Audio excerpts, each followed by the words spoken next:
ఇక మాజీ సీఎం చంద్రబాబును ధైర్యంగా ఎదుర్కోలేక తప్పుడు కేసులు బనాయిస్తున్నారని టీడీపీ జాతీయ అధికార ప్రతినిధి మాజీ ఎమ్మెల్యే దయాకర్ రెడ్డి అన్నారు.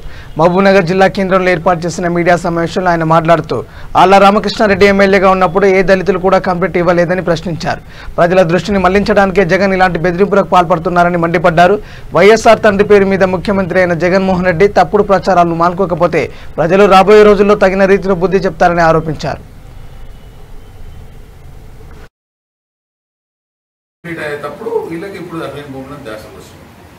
ఇంట్లో అసైన్ భూములకు 1977 జీవో ఉంది, 2007లో రాజశేఖర రెడ్డి గారు ఇచ్చినటువంటి జీవో ఉంది. అసైన్ భూములకు రిలాక్సేషన్ ఇస్తూ 12 సంవత్సరాలు దాటితే వెనక్కి తీసుకోవచ్చు, లేదు వాళ్ళు అమ్ముకోవచ్చు, వాళ్ళ ఇష్టం అనేది చాలా స్పష్టమైన జీవో ఉంది, రిలాక్సేషన్స్ ఉన్నాయి. దాని ప్రకారమే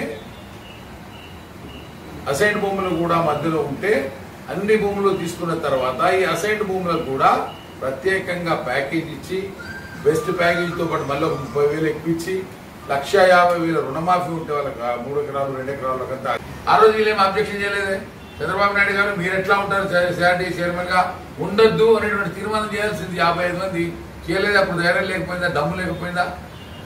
ఆళ్ల రామకృష్ణారెడ్డి 2014 నుంచి మొన్న ఎలక్షన్ జరిగింది 2018లో జరిగాడు, మనకు 10 జరిగింది.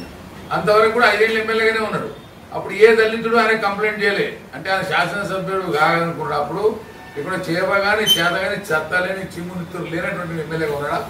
ఇవాళ జగన్మోహన్ రెడ్డి ముఖ్యమంత్రి అయినాక 2 ఏళ్లకు ధైర్యం వచ్చి చేసినారు కంప్లైంట్. అది తనకు కంప్లైంట్ చేసినారంటారు.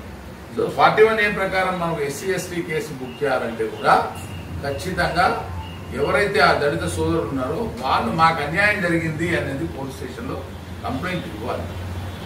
అట్లా ఇచ్చినట్టు దాఖలాలు కూడా ఇప్పుడు ఏం లేవు. నాకు ఇచ్చారు అంటాడు. మీకు ఉదాహరణ చెప్తా. ఇప్పుడు 19 తారీఖులో ఖచ్చితంగా మొత్తం తరలిపోతా ఉంది.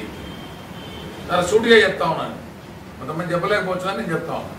విశాఖపట్నానికి తరలించేటువంటి ప్రయత్నంలో ఇటు కేసులని, చంద్రబాబు మీద కేసులంటే ప్రజలందరికీ డైవర్ట్ అవుతారని, పర్టికులర్గా అమరావతిలో ఎవరైతే అమరావతి ఉండాలా, మేము త్యాగం చేసాం భూమి 33,000 ఎకరాలు ఇక్కడే రాజధాని ఉండాలని ఎవరైతే దాదాపు 456 రోజుల పై అయిందనుకుంటే ఈరోజు సబ్జెక్ట్ టు కరెక్షన్, దాన్ని త్యాగం చేశాం మేము, మాకు ఇక్కడే భూమి ఉండాలనేటువంటి రైతులు, చిన్న రైతులు ఉన్నారు, పెద్ద రైతులు ఉన్నారు.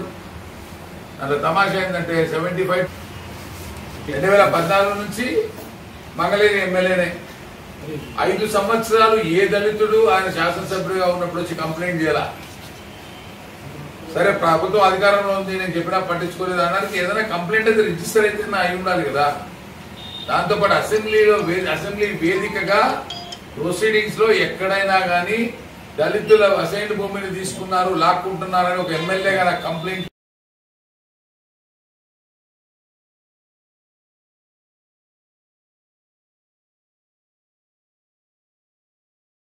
ఇప్పుడు 7వ సంవత్సరం కంప్లీట్ అవుతా ఉంది.